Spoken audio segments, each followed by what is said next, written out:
માતાજી, જય ગિરનારી। તો આજે આપણે એક જીરાની મુલાકાત લીધી છે, એટલે કહેવાય ને કે આપણે ગામની પાસે જ આપણા ભાઈનું જીરું આવેલું છે। તો ત્યાં દવા છાંટે છે, જીરામાં થોડોક રોગ આવી ગયો છે। તો શું છે, નરવાઈની દવા છાંટે છે કે શું છે, તો જરીક આપણે જઈ ભાઈ પાસે ને જરીક માહિતી લઈ જીરા વિશે કે શું કહેવા માગે છે। એટલે દવા ચાલુ છે જીરામાં, તો ચાલો 20 દિવસનું 20 થી 25 દિવસનું જીરું થયું છે, તો જરીક આપણે જોઈ કેવું જીરું થયું છે। તો ચાલો હું તમને જીરું બતાવી અને સૌ સાથે મળીને જોઈ। આ 20 થી 25 દિવસનું જીરું છે અને અવળું જીરું થયું છે। જો અવળું વટાણા અહીંયા જીરું છે, આ રીતનું જીરું છે અને અવળું રેતાળ જમીનમાં વાવેતર કરેલું છે। રેતાળ જમીન છે અને આમાં આપણે આંબાનો બગીચો હતો, આંબાના બગીચામાં કહેવાય ને કે બહુ જોઈએ એવું કેરી નથી આવતી, એટલે આંબાનો બગીચો આમાં આગળ કાઢી નાખ્યો છે।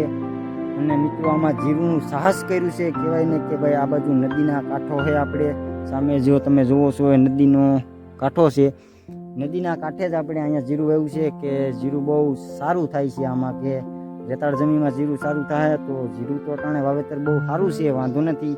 અને દવા ચાલે છે ભાઈ, સીની દવા છાંટે છે, જીરીક આપણે પૂછીએ કે કઈની સીની દવા હાલે છે। તો અટાણે આપણે ચાલુ જ છે, મોટા ભાઈ આપણા જીરુમાં દવા છાંટે છે। અને સામે આપણે અહીંયા નદી છે અને આ તો આપણે બાઘુ વિસ્તાર છે, તો એને આ બગીચો હતો આંબાનો એ તો આપણે કાઢી નાખ્યું છે એમાંથી, અને જીરુંનું વાવેતર કર્યું છે। કેવું જીરુંનું વાવેતર છે જરીક જણાવજો અમને।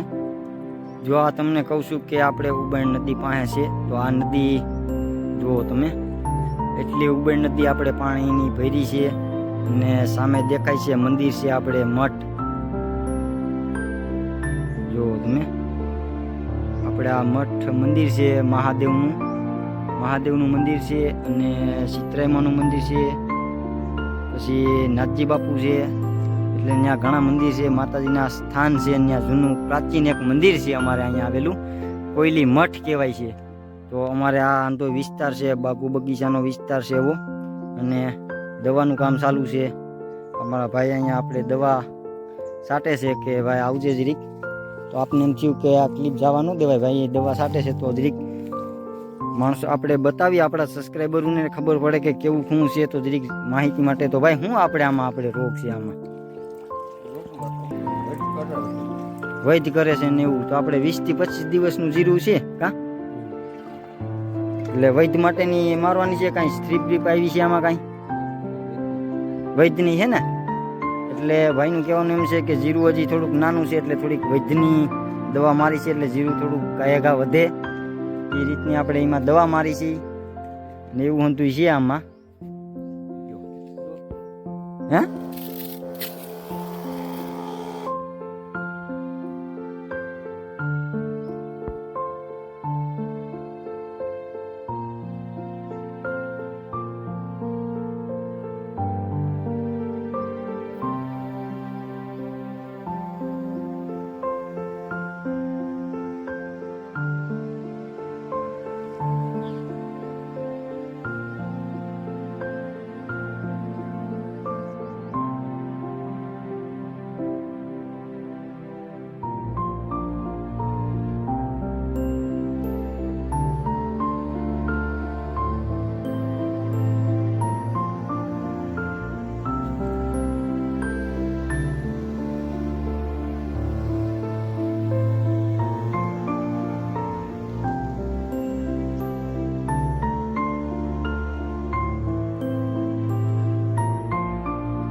વિડીયોમાં મજા આવી તો લાઈક શેર સબસ્ક્રાઈબ કરવાનું ભૂલતા નહીં, અને પ્રતાપ છાવડાને થોડોક સપોર્ટ કરજો, કેમ કે નાનો ભાઈ સમજીને। ચાલો, જય માતાજી, જય ગિરનારી। પાછા એક નવા વિડીયોમાં નવી ટોપિક સાથે કંઈક નવું લઈ આવશું, તો ચાલો, જય માતાજી।